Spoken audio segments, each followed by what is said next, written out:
तो क्या वसुंधरा राजे अब कोई बड़ा खेल करने जा रही हैं? क्या राजस्थान और केंद्र में भी सत्ता परिवर्तन वो अपने दम पर करा सकती हैं? मैं ऐसा क्यों कह रहा हूँ? मैं ऐसा इसलिए कह रहा हूँ क्योंकि ये देखा जा रहा है कि जो वसुंधरा राजे 2023 में मुख्यमंत्री ना बनाए जाने के बाद में सभी मंचों से दूर थीं, राजनीति से दूरी उन्होंने बना ली थी। लेकिन पिछले कुछ समय से जब से अगर कहें राष्ट्रीय अध्यक्ष पद की बात सामने आई है, उसकी रेस का नाम निकल कर के आया, तो वसुंधरा राजे एकदम से एक्टिव हो गई और राष्ट्रीय अध्यक्ष पद की रेस में उनका नाम था।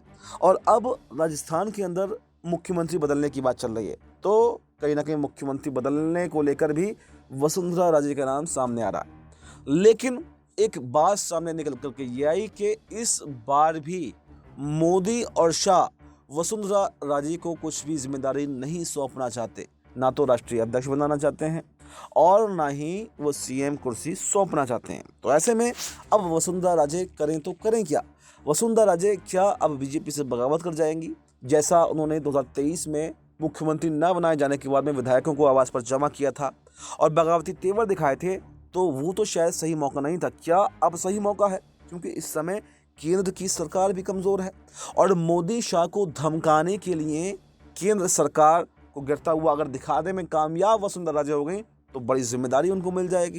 क्योंकि कहा जाता है न सिर्फ विधायकों पर बल्कि सांसदों पर भी अच्छी पकड़ है और इस बार बीजेपी को एक एक सांसद की ज़रूरत है, क्योंकि जो केंद्र की सरकार है वो बैसाखियों पर टिकी हुई है। तो ऐसे में अगर वसुंधरा राजे न सिर्फ विधायकों और सांसदों का समर्थन लेकर इस बार अगर हंगामा करती हैं तो मोदी शाह या तो उनके आगे मजबूर हो जाएंगे।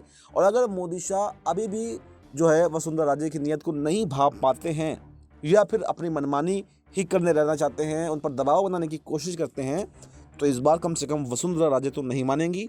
और वसुंधरा राजे, क्योंकि उनका एक वीडियो भी सोशल मीडिया पर अशोक गहलोत के साथ में भी वायरल हुआ था और उसके बाद में ये चर्चाएं तेज हो गई थी कि क्या अब वसुंधरा राजे अशोक गहलोत के साथ में जाएंगी, क्या कांग्रेस में उनका विलय हो जाएगा और क्या कांग्रेस में वो अब राजस्थान की मुख्यमंत्री पद की कमान संभालेंगी। ये तमाम कयास जो है वो लगातार लगाए जा रहे हैं। देखिए, कोई औपचारिक पुष्टि किसी तरह की नहीं की गई है, लेकिन संभावनाएं बिल्कुल ये बन रही हैं कि अगर इस बार वसुंधरा के हाथ खाली रह गए तो कम से कम इस बार वो चुप नहीं बैठेंगी। क्योंकि पहली बार आप किसी शेर को चोट दे सकते हो, लेकिन जब शेर घायल हो जाता है तो इतना ख़तरनाक हो जाता है कि वो किसी के बस में नहीं आता है। तो यहाँ पर कुछ लोग वसुंधरा राजे की तुलना वो शेरनी से भी कर रहे हैं कि ये शेरनी है और ये इस बार मोदी शाह के आगे नहीं झुकेगी। और अब ये देखना काफ़ी दिलचस्प रहेगा कि क्या वाकई कोई बड़ा उलटफेर होता है और मोदी शाह उनको वसुंधरा राजे को कोई जिम्मेदारी सौंपते हैं या फिर वसुंधरा राजे सत्ता परिवर्तन करती हुई दिखाई देंगी। इस रिपोर्ट में फिलहाल इतना ही। इस पर आपकी क्या राय है? आपकी जो भी राय हो वो कमेंट बॉक्स में ज़रूर बताएं और हमें दीजिए इजाज़त। नमस्कार।